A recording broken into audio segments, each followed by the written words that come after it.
Chers amis, je vous salue tous au nom de Jésus-Christ. On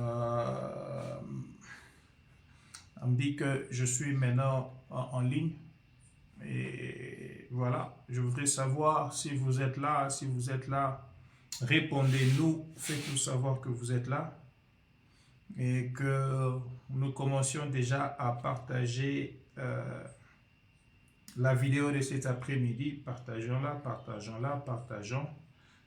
Édifions, appelons les amis à venir afin qu'ensemble nous puissions bénéficier de ce moment de partage, de ce moment de bénédiction.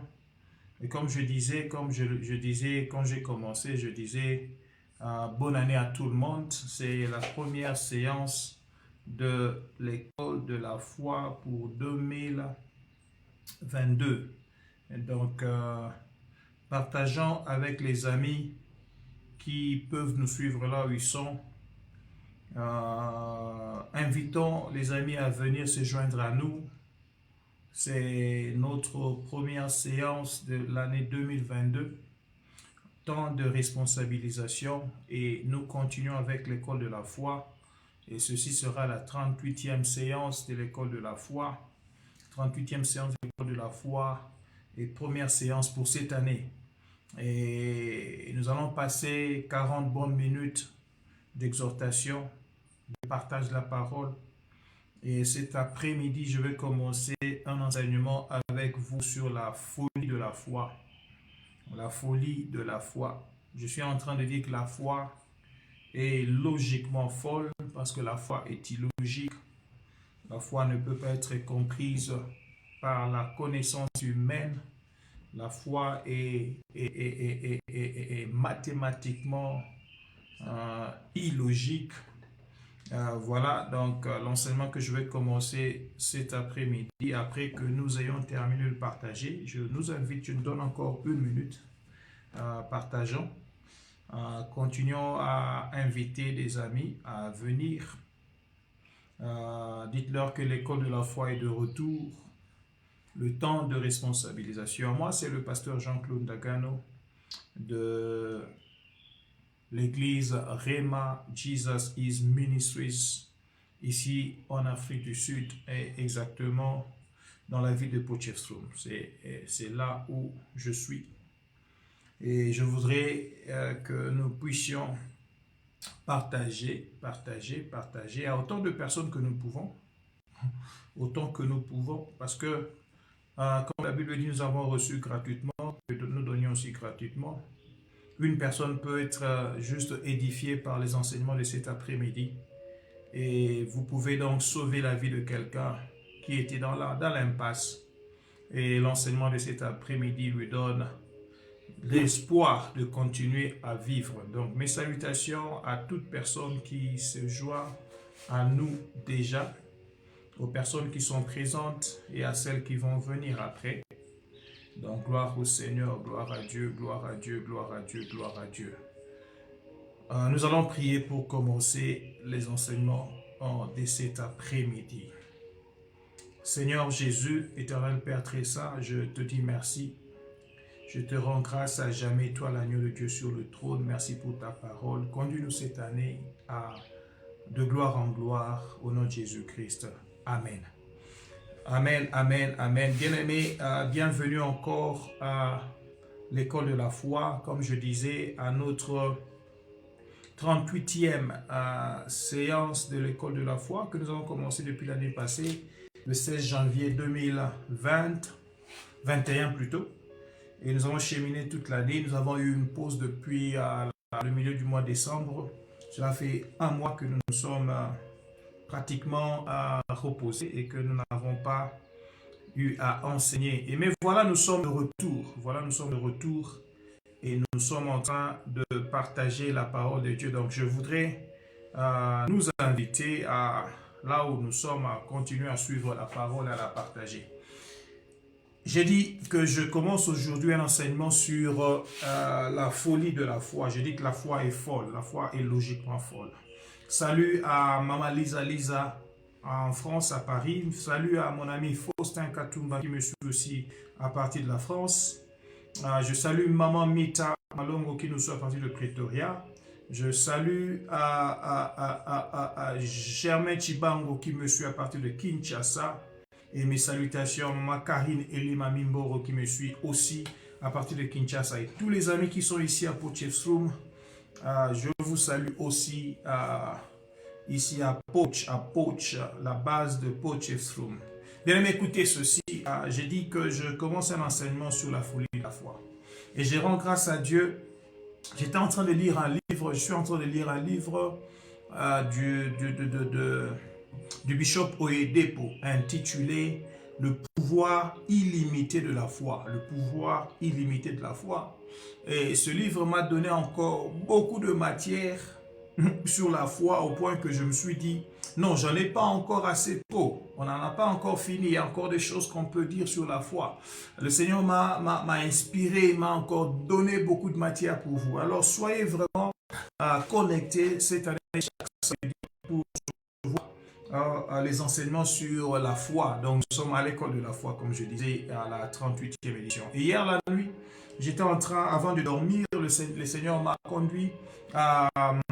m'a juste demandé de suivre un peu le pasteur Marcelo. Il était en train de, je crois que c'est son enseignement, le culte de dimanche. Il préparait le début de Alpha 40, de jeûne de 40 jours. Et dans ce début, il y a une vidéo de 6 minutes qui est postée sur sa page. Il est en train de parler de la folie de la foi. Il parle de la folie de la foi, de la folie de la foi. Et j'ai retenu quelque chose. Un témoignage très important, il parle de Yonggi. Il a lu Yonggi Cho. Il a fait une prière. Il a dit, Dieu, je prie que tu donnes un vélo. Et il écrit qu'il veut tel type de vélo. Et donne-moi aussi un bureau à l'église qui va être comme ceci. Il a prié et il a appris que prier, c'est quand tu pries avec foi, c'est comme quelqu'un qui porte une grossesse. La grossesse dit que tu as un enfant au-dedans de toi, mais cet enfant n'est pas encore vu. Tu peux déjà l'annoncer aux gens. Parce qu'une femme enceinte peut dire à tout le monde, je suis enceinte. Même s'il n'a pas encore de bébé, il dit, je suis porteuse d'un bébé. Il est parti à l'église, il va témoigner à un membre de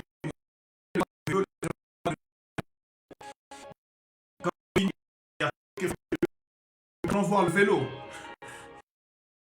Nous allons donner gloire à Dieu. Pouvons-nous aller voir le bureau que le Seigneur t'a donné? Il dit ceci. Je n'ai pas encore le vélo avec moi en main. Je n'ai pas encore le bureau, mais j'ai prié avec foi et j'étais convaincu de savoir que j'ai reçu. Parce qu'il a dit tout ce que vous demanderez en priant.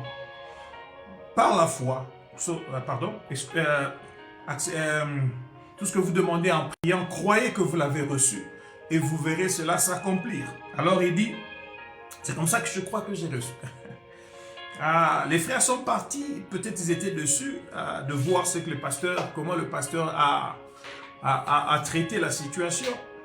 Mais vous savez ce qui s'est passé là, il est écrit et il a dit quelque temps après, un missionnaire devait quitter la Corée pour rentrer dans son pays, je crois un missionnaire américain, et il avait un vélo, il avait un bureau.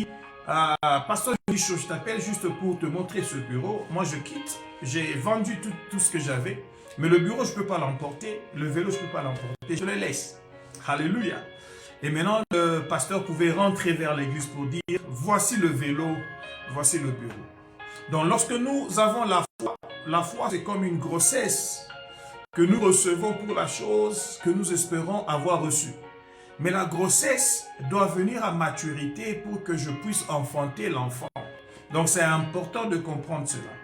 Je voudrais ce soir, cet après-midi, parler de la foi. Mais je pense qu'on a un témoignage.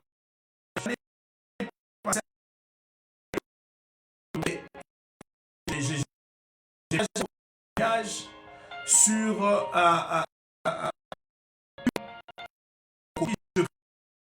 pour le 28 août 2021 à une montagne de prière avec un accouré du pasteur Francine Dokai. La dame est venue me voir à la fin et dit, pasteur, je veux que tu pries pour moi. Et elle me dit, je suis marié et depuis là, nous n'avons pas d'enfant. Et je regarde, et elle me dit, ne regarde pas mon ventre paraît gros, mais ce n'est pas une grossesse, j'ai 2 gros myomes. Mais je voudrais que tu pries pour moi, pour que ces myomes-là soient transformés en bébé. Vous voyez, la dame vient vers moi, elle me dit, pasteur, j'ai des myomes, mais j'ai besoin d'enfants. Et comme tu as prêché sur la foi, les choses que tu as dites, je suis convaincu que toi, tu peux prier pour que ces myomes soient transformés en bébé. J'ai prié pour elle, je me rappelle parce que j'ai dit au Seigneur, je priais, Seigneur,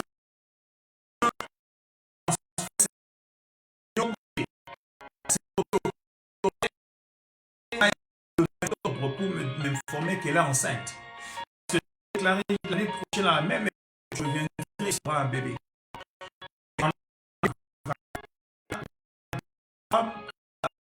Félicitations, monsieur.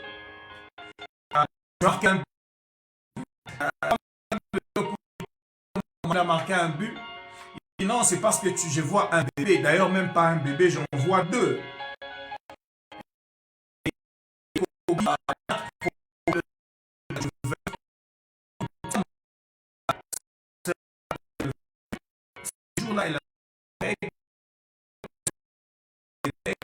Au mois d'octobre, quelques temps après, au début d'octobre, son patron la salue pour dire bonjour madame, et comment vont tes jumeaux ou tes jumelles?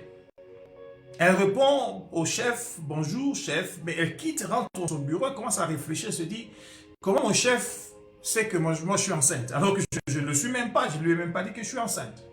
Mais alors, elle a réalisé que son ventre était gros. Elle dit, oh, logiquement, mon ventre est gros parce que j'ai des myomes. Le médecin m'a dit qu'on doit m'opérer pour enlever les myomes. Mais ça, c'est pas la grossesse. Mais alors, il comprend que dans la logique, l'homme regarde les choses telles qu'il les perçoit. Et Dieu, les choses telles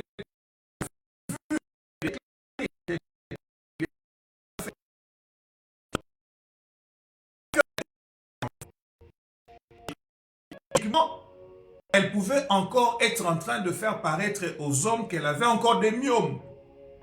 Parce que c'est ce qui était mis en évidence jusque-là. Un utérus avec 2 gros myomes. Mais pour qui l'on avait prié 2 mois auparavant et que l'homme de Dieu avait déclaré que ces myomes étaient transformés en bébés. Elle devait juste croire, accepter cela. Elle va faire l'échographie. Ce sont des bébés, des bébés. Alléluia. Écoutez, bien-aimés, je voudrais aujourd'hui introduire mon enseignement sur la folie de la foi. Et comme je dis, c'est une série que je vais prendre en 2, 3, 4 séances. Et je vais dire 3 choses aujourd'hui. Premièrement, quand intellectuellement on regarde à la foi, cela est absurde et sans évidence au départ. La foi paraît absurde. Pour les gens qui sont en train de noter, notez-le pour moi. La foi paraît absurde. Sans évidence au départ. Sans évidence au départ. Pourtant, lorsque vous lisez la définition de la foi, Hébreux chapitre 11, verset 1, il est écrit « La foi est une ferme assurance des choses qu'on espère. » C'est-à-dire la foi, c'est une ferme assurance de mon espérance. Ok? C'est une ferme assurance des choses qu'on espère. Ce qu'on espère peut ne pas arriver logiquement. Alors pourquoi l'assurance devrait être ferme dans ce cas? Parce que tu as une assurance ferme pour des choses qui pourraient ou ne pas se produire. Alléluia. La foi est une ferme assurance des choses qu'on espère. Le mot espérance dans mon dictionnaire français est défini comme étant un sentiment. C'est-à-dire que ce n'est pas une évidence. Une espérance, c'est un sentiment qui fait entrevoir comme probable. Le dictionnaire dit comme probable, comme probable. Le dictionnaire dit qui fait entrevoir comme probable quoi? La réalisation de ce que l'on désire. Et cela peut se faire dans le futur. Donc, la foi, dans sa définition, ferme assurance des choses qu'on espère. Ferme assurance de mon espérance. L'espérance étant un sentiment. En quoi je peux dire que si j'ai la foi, cela est logique et que j'ai de l'évidence que je verrai la chose arriver? Non! Il n'y a pas d'évidence. Donc au départ, c'est sans évidence. Sans évidence. C'est un sentiment qui me dit que la chose que je désire peut arriver dans le futur, mais peut ou ne pas arriver, pourrait ou ne pas arriver, c'est une probabilité encore. Et une probabilité pour que une chose puisse arriver, elle est de 50%. C'est soit elle arrive, soit elle n'arrive pas. Alléluia. Donc en science, on a ce qu'on appelle la base de l'évidence. Ou encore, en anglais, on parle de evidence-based. C'est-à-dire, toute chose est basée sur une évidence. Pour qu'en science, l'on parle des choses, on doit avoir la base de l'évidence. La base de l'évidence. Alléluia. La base de l'évidence doit accompagner toute croyance. Et cela se démontre, et qui se démontre pour être accepté. Par exemple, si je te dis 1 plus 1 égale 2, cela est évident. Comment? Évident en ce que si je prends 1, j'ajoute 1, ça fait 2. 1 plus 1, quand on met 1 et 1 ensemble, ça fait 2 choses. L'évidence est que l'on peut démontrer que 1 additionné à 1 fera 2. Mais maintenant, dans le domaine de la foi, lorsqu'on dit que 1 plus 1 dans le mariage, ça fait 1 plus 1, ça fait 1 dans le mariage. Donc, un homme avec une femme qui se marient font 1. C'est la foi, c'est le domaine spirituel qui te dit ça fait 1. Mais alors qu'on voit encore deux personnes qui en vérité sont 1 jusqu'en union spirituelle. Mais matériellement, physiquement, on voit encore 2 personnes. Quand tu me regardes, tu verras que je suis là, ma femme est aussi là. Nous sommes 2 personnes. Mais dans la foi, dans le domaine spirituel, 1 plus 1 du marié fait 2 dans le mariage. Cela devient difficile à comprendre, difficile à accepter. Je te dis, crois seulement. Mais maintenant, crois. Si devient une folie. Je crois.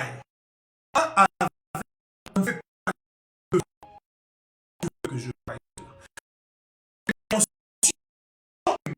Personne humaine, ma vie humaine, me dit avec un feu.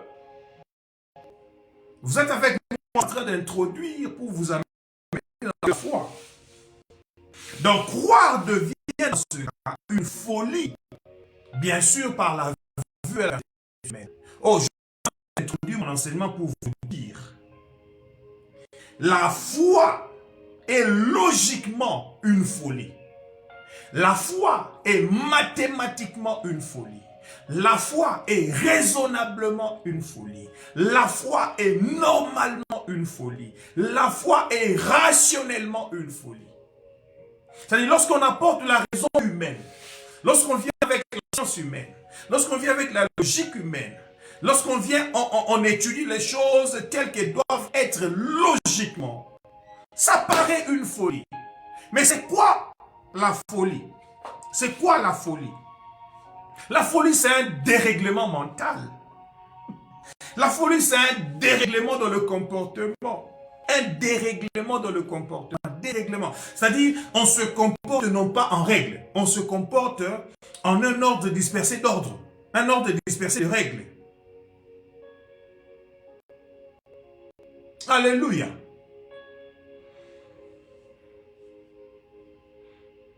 Je vois Lisa qui dit que de son côté, il y a un souci de connexion, que ça crache. On sait qu'on va faire un effort pour corriger cela. Mais je parle de la folie, la folie, la folie. Un dérèglement mental, un dérèglement de comportement. On parle de folie quand on a des idées, des paroles ou des actions qui sont déraisonnables, qui sont insensées. Ça, c'est la folie.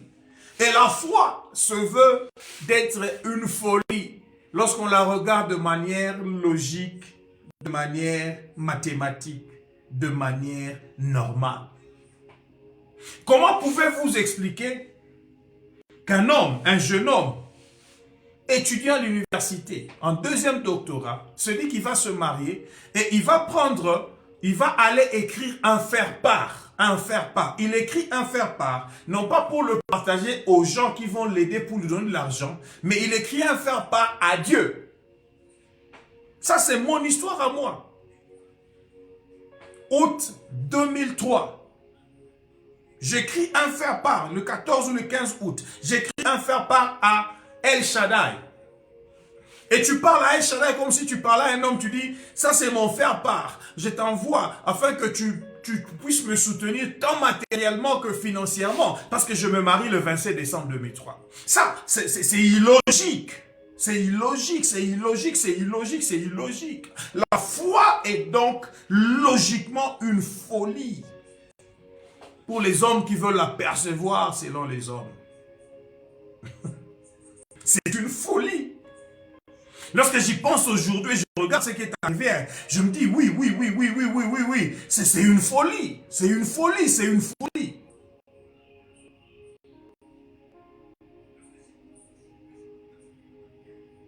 Romains chapitre 1, verset 16. Je vois les amis sont en train de se plaindre de la connexion. On s'excuse de cela.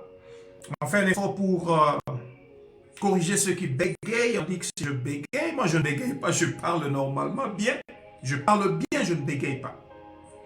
Romains chapitre 1, verset 16 est écrit. Paul dit, je n'ai pas honte de l'évangile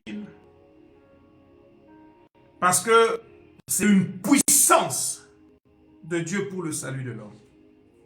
Vous voyez, quand Paul dit « je n'ai pas honte de l'évangile », c'est parce que certaines des demandes de l'évangile sont des choses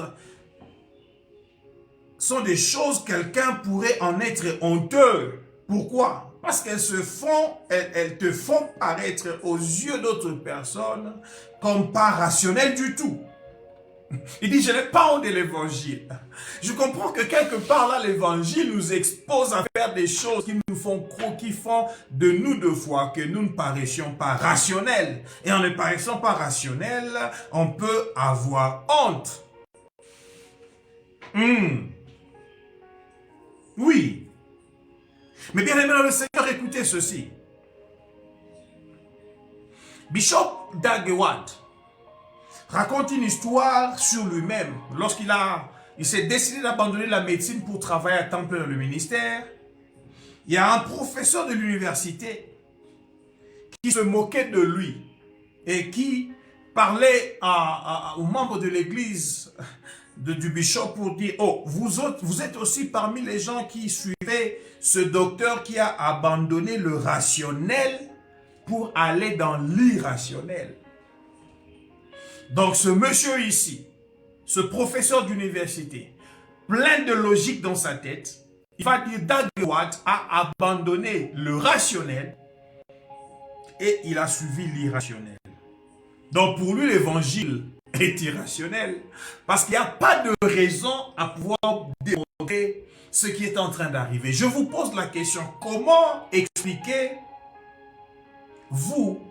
pouvez-vous expliquer qu'une femme à qui le médecin dit que tu as des myomes parce que le médecin a vu de myomes, mais cette femme-là va et l'on prie pour elle, les myomes sont transformés en des enfants.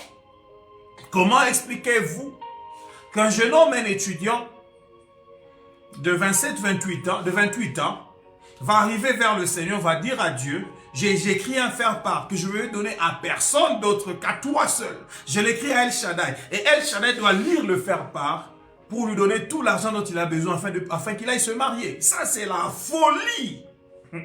C'est l'irrationnel. Et j'accepte. J'accepte d'être traité d'irrationnel, mais je sais que mon irrationalité dans la perception humaine et actuellement la rationalité dans la perception de Dieu. Donc Paul n'a pas honte de l'évangile parce qu'au-dedans de cette folie de l'évangile, il y a la puissance de Dieu qui est capable de donner des résultats immenses. Cet évangile donne le salut. Quelqu'un est sauvé par l'évangile de Dieu. Quelqu'un est délivré par l'évangile. Quelqu'un reçoit la bénédiction par l'évangile. Des gens sont guéris par cet évangile. Ça, c'est l'irrationalité aux yeux des hommes, mais rationnel aux yeux de Dieu. Deuxième chose que je vais vous dire dans mon introduction. La première chose que je vais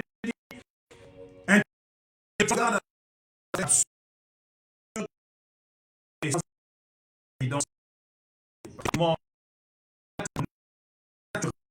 normalement, raisonnablement et réellement une fois.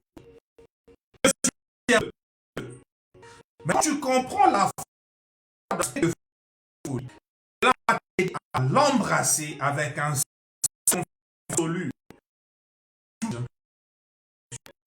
Je répète ce que je dis. Quand tu comprends la foi, tu comprends la foi dans ce fou. Ok? Cela t'aidera à l'embrasser avec un sens de absolu.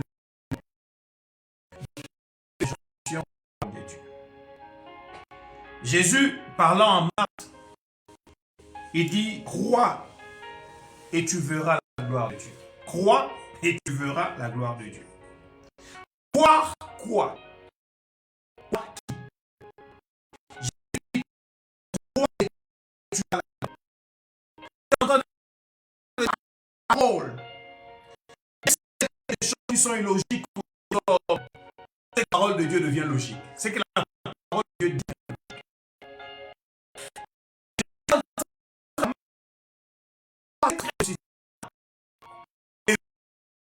La logique de l'alliance et la parole nous a dit que mon frère va ressusciter.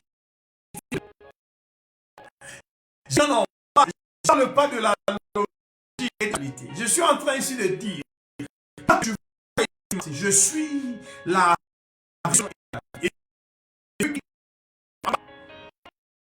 Donc je suis en train de dire, ton frère Lazare ici, ton frère Lazare, à moi il ne peut pas mourir.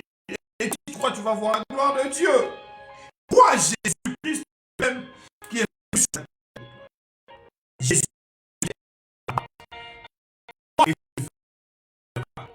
C'est-à-dire, même lorsque la parole dit quelque chose qui paraît illogique par rapport à la logique des hommes, mais comme c'est la parole, choisis de croire la parole, choisis de l'accepter et de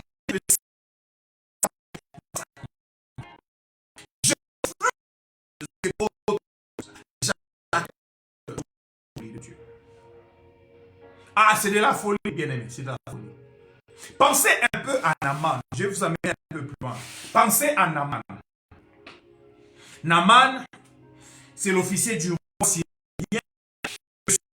Il a dans sa main, il a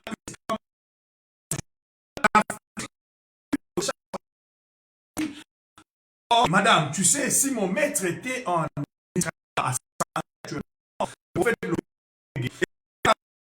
du Syrien, le Syrien va dire, écoute, c'est que l'esclave juif est en train de dire. C'est bon, je vais t'envoyer là-bas et je vais te donner une lettre. Ceci, 2 Rois chapitre 5, à partir du verset 5. 2 Rois chapitre 5, verset 5. Le roi de Syrie dit, va, rends-toi à Samarie, et j'enverrai une lettre au roi d'Israël. J'enverrai une lettre d'Israël. Maintenant, le roi dit, comme toi tu es mon officier et tu as de la lettre, et que j'apprends qu'en Israël, cette lettre ici est en train d'être guérie par un prophète, parce que si chez nous, personne n'arrive à te guérir, je vais t'envoyer là-bas. Tu vas aller là-bas. Écoutez bien aimé, la Bible dit, il partit, prenant avec lui 10 talents d'argent, 6000 cycles d'or, et 10 vêtements de rechange. Ah, ça c'est de la logique. Parce qu'il se dit, quand tu vas te faire soigner, tu dois payer. Il a pris de l'argent. Combien d'argent il a pris? 10 talents d'argent. Un talent d'argent, tu le calcules aujourd'hui en dollars, ça te fait, un talent c'est 560 dollars à peu près. Donc 10 talents, ça fait 5600 dollars. 6000 cycles d'or, un cycle d'or, ça te fait 28 dollars. Fois 6000, ça te fait 168 000 dollars. J'ai fait le calcul pour vous. Donc, Naaman est sorti de son pays avec 173 600 dollars. 173 600 dollars. Il va se faire soigner en Israël, ce qui est logique. Quand on va se faire soigner dans un pays étranger, il faut amener assez de subsistance financière. La Bible dit qu'il prend aussi 10 vêtements de rechange. 10 vêtements de rechange. Je ne sais pas si ce sont des tuniques comme celle que je porte. Il en a pris 10 avec des pantalons. Si ce sont des vestes, il en a pris 10. Pourquoi? Il s'est dit, je pars là-bas, ça peut me prendre une semaine de soins. Ça peut me prendre plus d'une semaine. Alors que je me rassure quand même que je prenne 10 vêtements. Logique. J'ai dit quoi? Logique, logique, logique. C'est un homme logique. Naaman arrive en Israël. Il arrive auprès du Élisée. La Bible de verset 8, lorsqu'Élisée, homme de Dieu, apprit que le roi d'Israël avait été... Il arrive là, il arrive d'abord auprès du roi. Le roi se dit, non, on me crée des problèmes. Le roi de Syrie me cherche des problèmes. Est-ce que moi, je suis capable de guérir quelqu'un qui a la lèpre? Et le prophète Élisée apprend cela. Le prophète Élisée va envoyer un message au roi qui avait déchiré ses amis. Il va dire au roi, pourquoi as-tu déchiré tes vêtements? Laisse-le venir à moi et il saura qu'il y a un prophète en Israël. La Bible dit Naaman, la Bible dit Naaman vint avec ses chevaux et son char. Il va s'arrêter à la porte de la maison d'Élisée. Quand il arrive chez le prophète Élisée, on lui a dit, le prophète qui va te guérir se trouve ici. La logique est que le médecin qui guérit un malade doit voir le malade. Nous voyons le malade. Tu viens chez moi, tu me dis, je ne sais pas, mon corps a des éruptions. Et je te dis, montre-moi ces éruptions. Parce que nous avons étudié à reconnaître les éruptions par leur description. Je sais que celui-ci c'est un macule, ça peut être ceci. Celui-ci c'est un papule, ça peut être une décision ceci. Celui-ci ça paraît comme être, je ne sais pas, une autre forme d'éruption. Et je te dirai ceci, ça peut être un érythème, ceci, ça peut être, ce fait que ça peut être une dermatite. Et ici ça peut être ceci. Et pour cela, on soigne cela avec ce produit. Mais la logique humaine n'a pas fonctionné ici. Le prophète n'est pas sorti. Le prophète n'a même pas invité Naaman à entrer dans la maison pour le voir. Verset 10.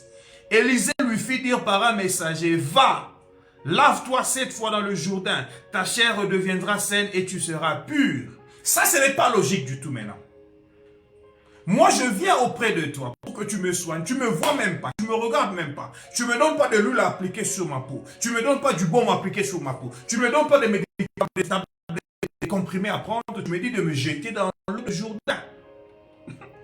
L'officier du roi réfléchit, il dit non, non, non, non, non, ça, c'est pas logique. Il n'y a pas de logique dans tout ça. Tu m'as même pas vu, tu n'as pas fait ceci. Que le prophète a parlé par la foi. La Bible de verset 11, Naaman fut irrité. Il s'en alla en disant, voici, je me disais, il sortira vers moi, il se présentera lui-même, il invoquera le nom de l'Éternel son Dieu, il agitera sa main sur la place et guérira le lépreux. Donc lui, pour lui, la logique était, le prophète vient, il le voit, et il regarde, il invoque Dieu. Oh Dieu, viens, interviens. Il commence à agiter la main. Ma main est agitée. Je sens la puissance de Dieu sur ma main. Je sens la puissance quand je te touche, tu es guéri.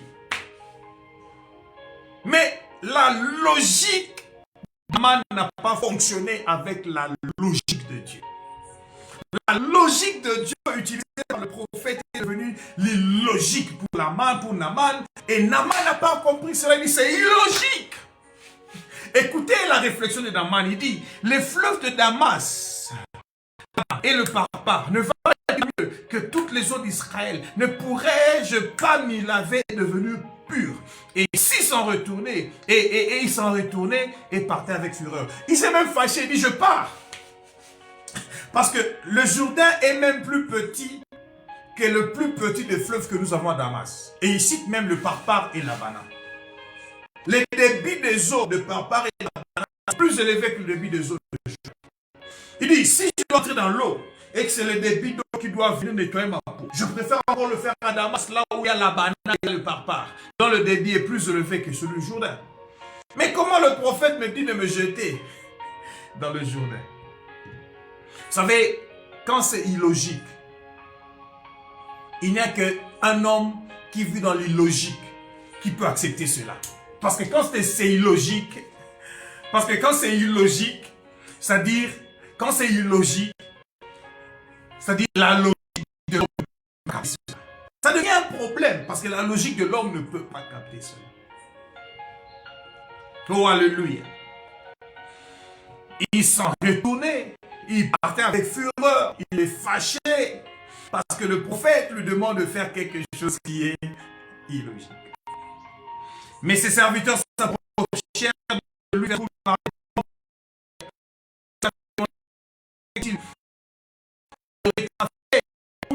Tu faire ce qu'il t'a dit, lave-toi et tu seras pur. Regarde, le prophète a demandé quelque chose qui n'est pas difficile du tout. Qui n'est pas difficile de tout.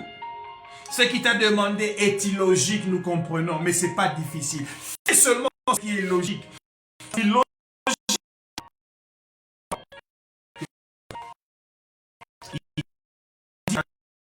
plongea cette fois dans le Jourdain, et selon la parole de l'homme de Dieu, chair devint comme la chair d'un jeune enfant, et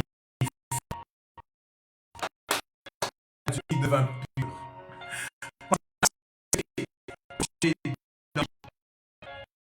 Alléluia. J'ai dit la logique pour Naaman, c'était que le prophète va le voir. Il va prier Dieu, il va agiter sa main, il va imposer sa main sur le peut-être lui imposer l'huile. Mais le prophète n'a pas fait tout ça. Le jette la foi. Le prophète a déclaré une folie. La parole de foi doit aussi accepter cette folie et faire exactement ce que le prophète a dit. Et comment expliquez-vous Proverbe chapitre 11, verset 24. Proverbe chapitre 11, verset 24, la Bible dit ceci. Tel qui donne libéralement devient riche. Et tel qui donne libéralement devient plus riche. Et tel qui épargne à l'excès ne fait que s'appauvrir. Non, soyons sérieux. Réfléchissons ensemble. La Bible dit tel qui donne libéralement devient plus riche. Tu donnes. La Bible dit tu deviens plus riche. Alors que celui qui épargne à l'excès s'appauvrit. Mais la logique de la comptabilité, la logique de la bancarisation, je ne sais pas appeler ça comme vous voulez, voudrait que si j'investis mon argent et que je veux devenir plus riche, je ne dois pas dépenser beaucoup. Ça dit, je dois continuer à garder de l'argent. Mais cette phrase ici paraît illogique. Mathématiquement, ça paraît illogique. Comment tu vas m'expliquer que j'ai 5 000 $ dans mon compte? Je donne 500 ici, 700 là-bas, 300 là-bas, 2000 là-bas. Je dépense 3500 $ parce que j'ai donné libéralement. Je ne sais pas, j'ai payé à quelqu'un des études, j'ai donné à une veuve l'argent pour payer le loyer, et puis j'ai donné à quelqu'un pour commencer le business. J'ai donné libéralement mon cœur à quelqu'un. La Bible dit, quand je le fais comme cela, je deviens plus riche. Alors que de 5 000 $ que j'avais, j'ai dépensé 3 500. Il me restait combien? 1 500. Donc 1 500 est moins que 5 000. Quand je donne 3 500 des 5 000 que j'avais, je n'ai pas plus 3 500. J'ai moins 3 500. Moins 3 500, c'est-à-dire moins, c'est une diminution. Moins, c'est une perte. Dans la logique comptable et mathématique humaine, moins te donne une perte. Mais Dieu dit ici dans sa logique de foi, il dit celui qui donne libéralement, il fait des mois, parce qu'il est libéral, il devient plus riche. Je donne le plus à son moins. Donc Dieu dit ici, le moins de la logique humaine devient pour moi un plus.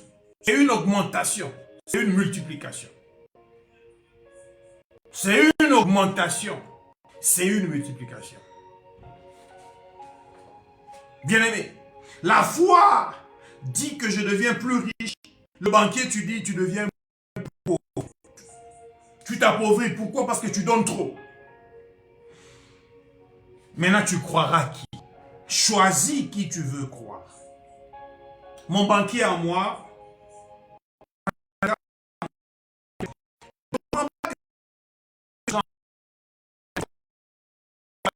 il y a toujours un compte qui va vers les pays. Chaque fin de mois, chaque fois qu'il y a de l'argent. Alors, je parlais de mes dons à l'église, pas des dons, de mes obligations à l'œuvre de Dieu. Je paie mes dîmes, ça sont des offrandes que je donne à l'église. Alors, pour lui, lorsque j'ai un compte que je voudrais garder parce que je suis en train d'investir de l'argent et que nous avons des objectifs à atteindre, je dois épargner, non pas dépenser. Et moi, ma logique à moi est tout à fait différente de la logique du banquier. Chez moi, l'on devient plus riche en donnant libéralement. Donc c'est du moins, mais pour moi, c'est du plus. Ça devient folie pour lui. Ça devient folie. Tel qui donne libéralement devient plus riche. Il a soustraction, mais Dieu dit, il devient plus riche. J'ajoute du plus à ce qu'il est en train de donner. Folie. Paul a capturé cette vérité de manière plus graphique dans 1 Corinthiens chapitre 1, versets 20 à 25. Lisons cela.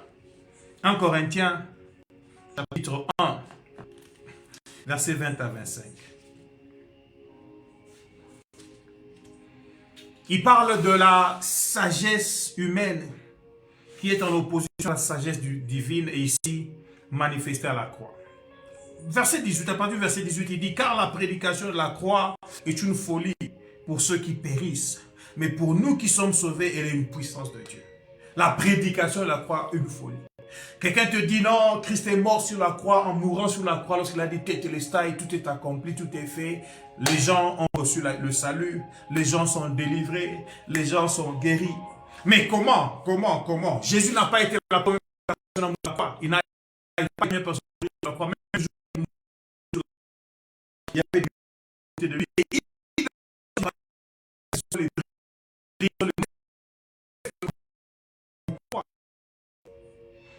mais ils sont là pour ceux qui périssent, une fois pour ceux qui ne connaissent pas Dieu, une fois pour ceux qui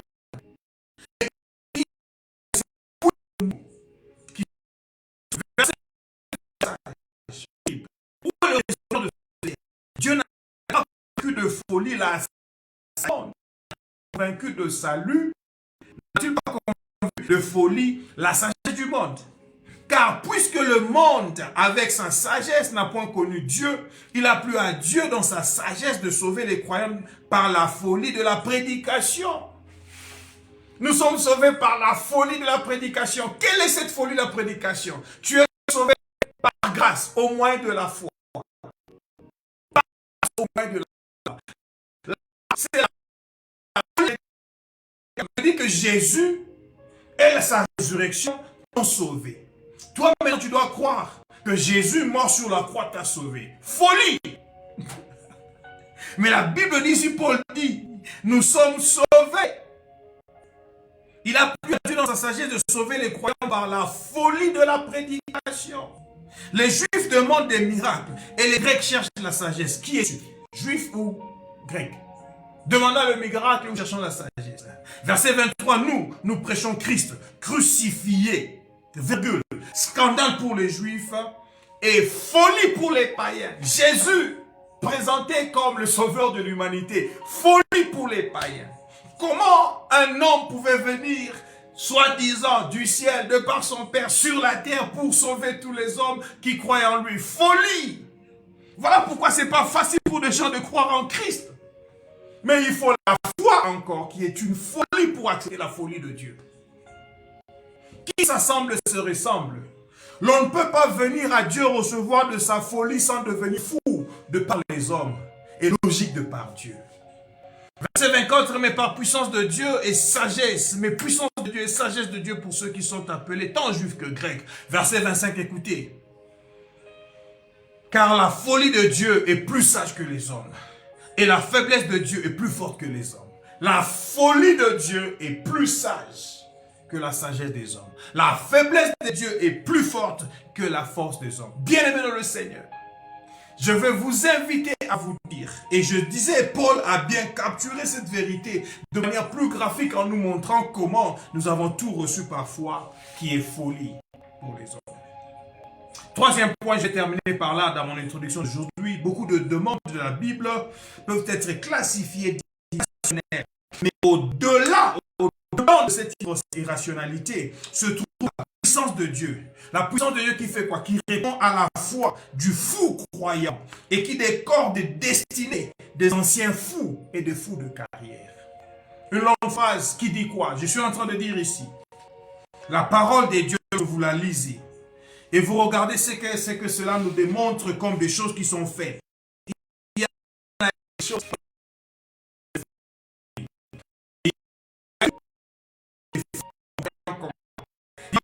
tu es une folle croyante, que tu crois à la parole, même si cela paraît irrationnel. Tu as cru à ces choses. Tu es un fou croyant. Décorer tes destinées futures, des choses grandioses. Toi qui étais un ancien fou et qui accepte de demeurer un fou de carrière. Je vais vous donner un exemple, on va terminer par là. Expliquez-moi, comment est-ce que 5 pains et 2 poissons pouvaient-ils nourrir plus de 10 000 personnes? Expliquez-moi ça. Vous êtes en train de me suivre, expliquez-moi ça. Parce que moi, je veux seulement te dire qu'il y a des choses dans ta vie qui ne marchent pas aujourd'hui. Il y a des choses, lorsque tu penses, tu te dis, c'est pas possible que ça marche. Mais tu as besoin d'un peu de folie.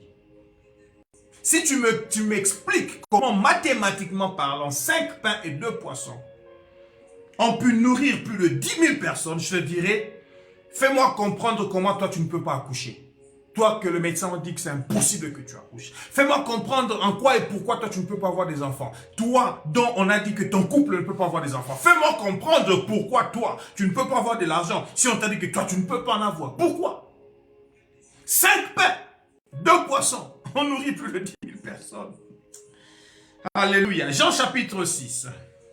La Bible dit qu'il y avait des gens qui ont suivi Jésus. Jésus a prêché, a pris la raison que ces gens devaient manger.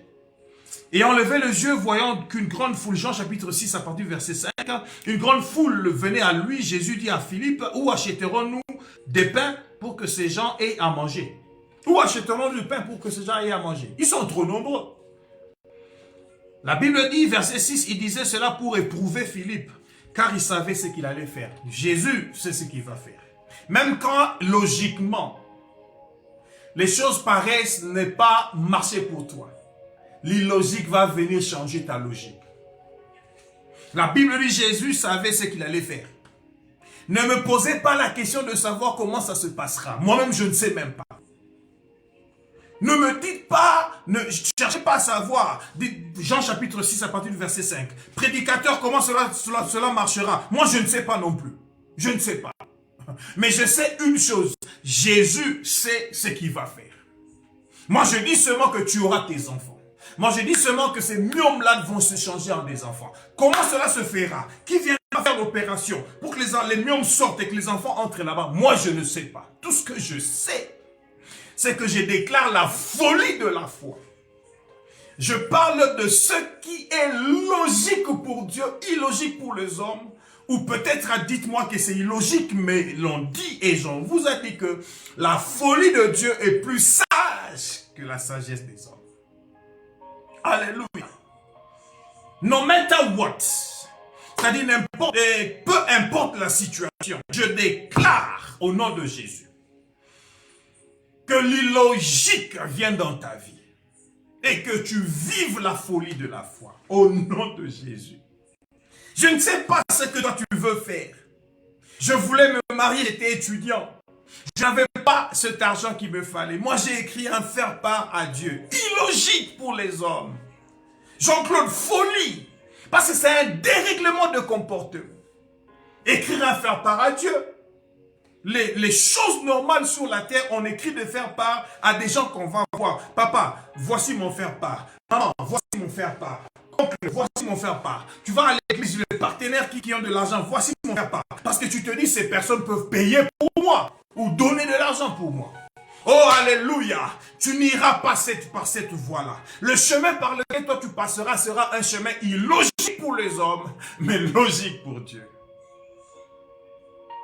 Illogique. Où trouverons-nous des pains? Il dit même où achèterons-nous pour que tous ces gens mangent? Peut-être nous avons tout l'argent. Mais si la Bible dit qu'il y avait 5000 hommes, et 5000 hommes, disons que 2500 ou 3000 étaient mariés, 2000 étaient célibataires. Les 3000 qui sont mariés sont venus avec leurs femmes. Ça fait plus de 3000 personnes. Et les 3000 femmes ont 2 enfants, 1 enfant, 5 enfants. Il y a même des tatous qui ont 12 enfants. Ça fait déjà plus de 5000 enfants. Près de 3000 femmes, plus les 5000, ça fait combien? Plus de 13 000, 15 000 personnes. On a compté que les hommes, on n'a pas compté les femmes et les enfants. Maintenant, si je dois acheter une baguette française, pour les Français qui nous suivent là, Faustin Katumba, Lisa, pour vous qui êtes en France, le couple Okende. Alors, j'achète la baguette française, le coût, ça importe peu, Jésus a l'argent pour acheter cela. Mais je dois acheter plus de 15 000 baguettes. Quelle boulangerie va m'offrir 15 000 baguettes? Même si je viens, je dis, je dois faire une commande à l'avance pour qu'on prépare à faire 15 000 baguettes. Il n'y en a pas dans une boulangerie. Il n'y en a pas. Illogique pour nourrir ces gens. Illogique pour nourrir ces gens. Illogique, oui, Maman Mita. Un chemin illogique pour l'homme, mais logique pour Dieu. Alléluia. Écoutez, allons terminons là-bas. Il dit, un des disciples, André, frère de Simon Pierre, lui dit, il y a ici un jeune garçon qui a 5 pains d'orge et 2 poissons. Il essaie seulement. Il dit, logiquement, ce que nous avons ici, c'est 5 pains de poissons. Écoutez ceci. Et lui-même, il dit, mais qu'est-ce que cela a pour tant de gens? Qu'est-ce que cela pour tant de gens? Qu'est-ce que cela pour tant de gens? C'est-à-dire, les 5 pains que nous avons et 2 poissons, ça représente quoi pour tous ces 15 000, toutes ces 15 000 personnes? La logique des logiciens. La logique des gens de logique. Quelqu'un dit, où est-ce que nous allons acheter le pain pour toutes ces personnes? Et quelqu'un d'autre qui dit, non, nous avons seulement 5 pains de poissons. Comment nous pouvons faire pour le distribuer à tous ces gens? Mais il y a au milieu d'eux quelqu'un qui n'a pas la logique des gens, mais qui paraît illogique auprès des gens, alors qu'il a les résultats. Dire verset 11. Faites-les asseoir. 15 000 personnes. Pourquoi? Pourquoi asseoir? Quel était le message? Faites-les asseoir parce que nous allons leur servir à manger. On ne mange pas debout. Quand tu viens à la maison chez moi et que nous voulons te servir à manger, assis-toi à table. Mets-toi à table. Quand on se met à table, c'est pour être servi de la nourriture. Jésus fait asseoir. La Bible dit qu'il dans ce lieu beaucoup d'herbes. Ils s'assirent donc au nombre d'environ 5 000 hommes. Ils s'assiedent. Ils attendent même le service. Maintenant, les disciples regardent à Jésus. Tu nous as dit de leur dire de s'asseoir. Maintenant, ils sont assis. Viens maintenant servir. Parce que lorsqu'on s'assoit, il faudrait qu'il y ait des gens qui viennent maintenant de la cuisine avec la nourriture. Illogique. Bien-aimés, je vous invite dans l'illogique de Dieu. La foi est logiquement une folie. Jésus dit, faites-les asseoir. Et la Bible dit, verset 11, notez ceci très bien.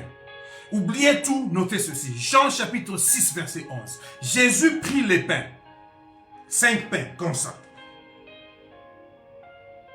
Et le poisson dans un panier. La Bible dit, il lève les mains. Il rendit grâce à Dieu. Il rendit grâce. Rendre grâce veut dire quoi? Rendre grâce veut dire merci à Dieu pour quelque chose qu'il a fait. Rendre grâce veut dire merci à Dieu pour quelque chose qu'il a fait. Qu'est-ce que Jésus a fait? Ou qu'est-ce que Dieu a fait?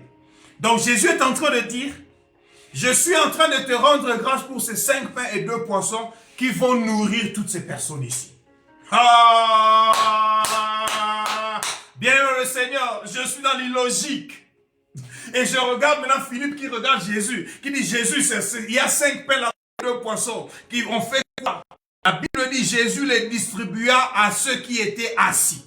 Il les distribua. Il dit, comment ça distribuer? Je ne sais pas ce qui s'est passé. Je ne sais pas comment les paniers se sont multipliés. Je ne sais pas s'il y avait un gros panier qui est arrivé. Je ne sais pas si ces paniers-là ont commencé à gonfler. Je ne sais pas. Je ne sais pas vous expliquer. Jésus seul sait ce qui s'est passé.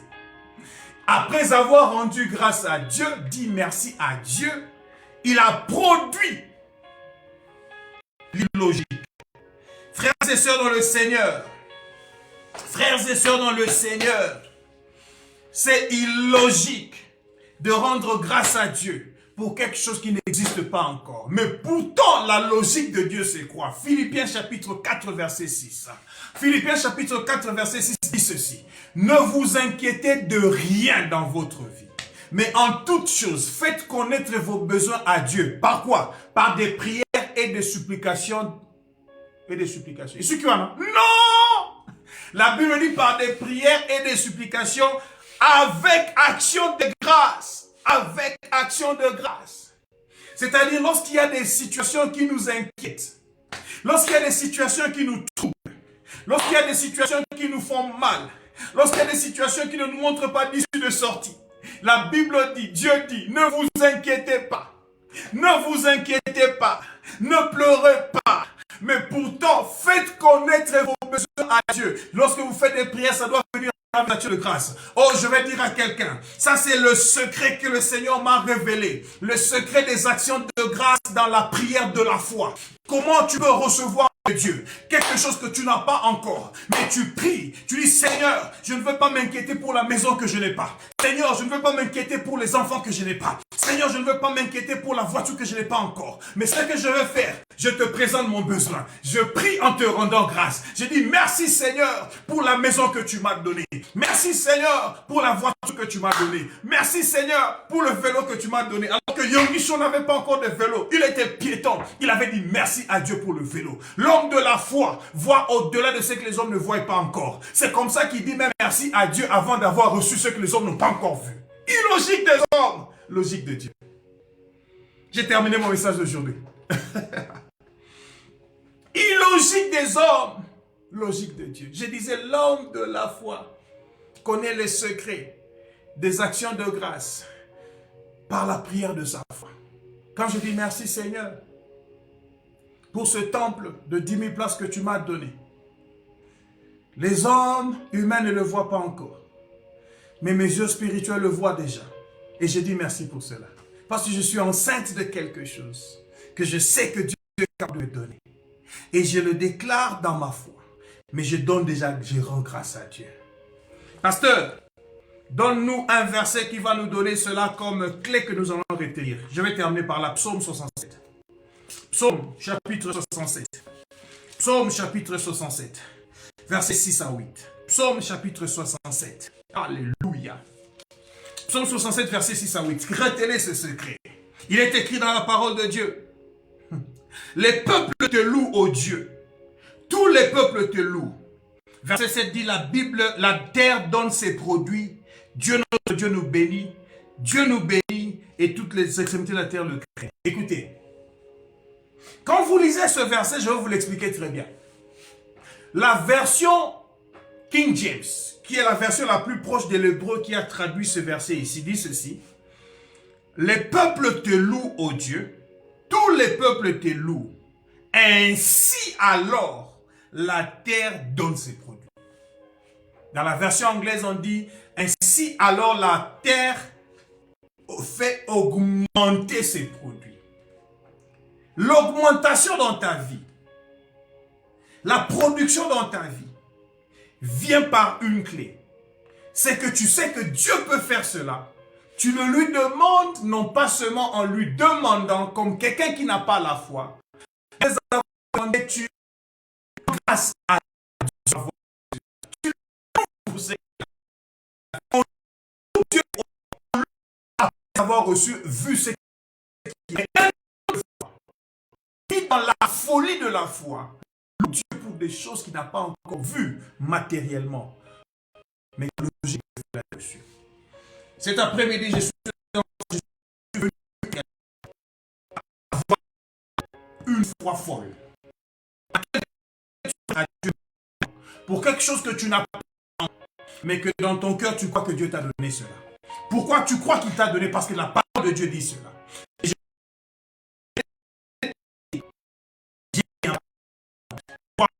Tu crois à la parole de Dieu. Même si certaines choses qu'elle est en train de dire sont encore évoquées du bishop d'Akewad pour dire assez d'abandonner le rationnel pour aller dans l'irrationnel. Mais ce professeur, aujourd'hui, que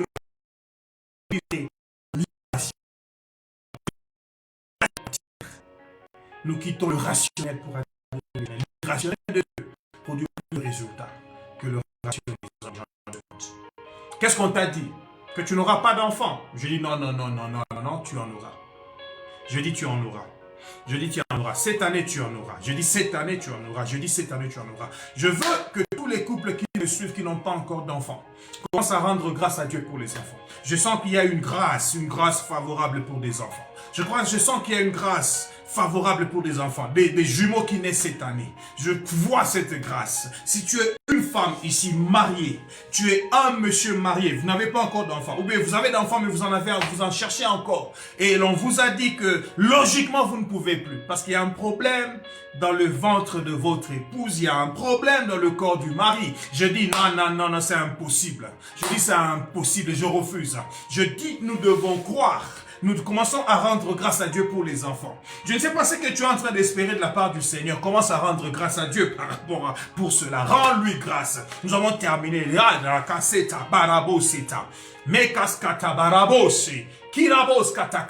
Au nom de Jésus, je rends grâce à Dieu pour les enfants de Germain Chibangu. Je rends grâce à Dieu pour les enfants de Célestin Okendonjate. Je rends grâce à Dieu, Seigneur. Je te rends grâce parce qu'ils sont là. Ils sont là, ils sont là, ils sont là, ils sont là, ils sont là, ils sont là. Je rends grâce à Dieu, Seigneur, parce que tu as accompli et tu fais. Je te bénis, je te glorifie, je t'exalte parce que tu as accompli ces choses. Je te rends grâce parce que nous voyons avec nos yeux des choses qui vont s'accomplir dans la vie de ma soeur, dans la vie de mon frère qui m'a suivi, qui a cru que la foi étant une folie, nous acceptons de nous balancer dans la folie et l'illogique des hommes. Nous allons marcher comme des personnes qui croyons que nous verrons ces choses s'accomplir au nom de Jésus-Christ. Je dis au nom de Jésus-Christ, nous allons essayer de prier. Amen. Amen, amen, amen, amen. Bien-aimé le Seigneur, que le Seigneur vous bénisse, qui vous bénisse. C'est long, problème au début, mais nous allons respecter notre temps de 45 minutes.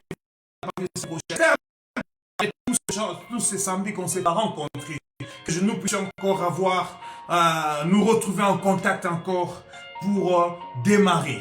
C'était l'école de la foi. 38e séance. Nous nous retrouvons samedi prochain pour la 39e séance et le Seigneur, le Dieu de gloire, va se manifester dans vos vies. Retenez ceci, il y a des témoignages qui sont en train de venir, de grands témoignages qui arrivent, des bébés qui vont naître cette année, de l'argent qui vont nous être accordé, des promotions et des miracles impossibles que l'œil de l'homme peut ne pas comprendre, que la perception de l'humain peut ne pas percevoir, mais illogique. L'illogique va nous venir. Que Dieu vous bénisse. À samedi prochain. Bye.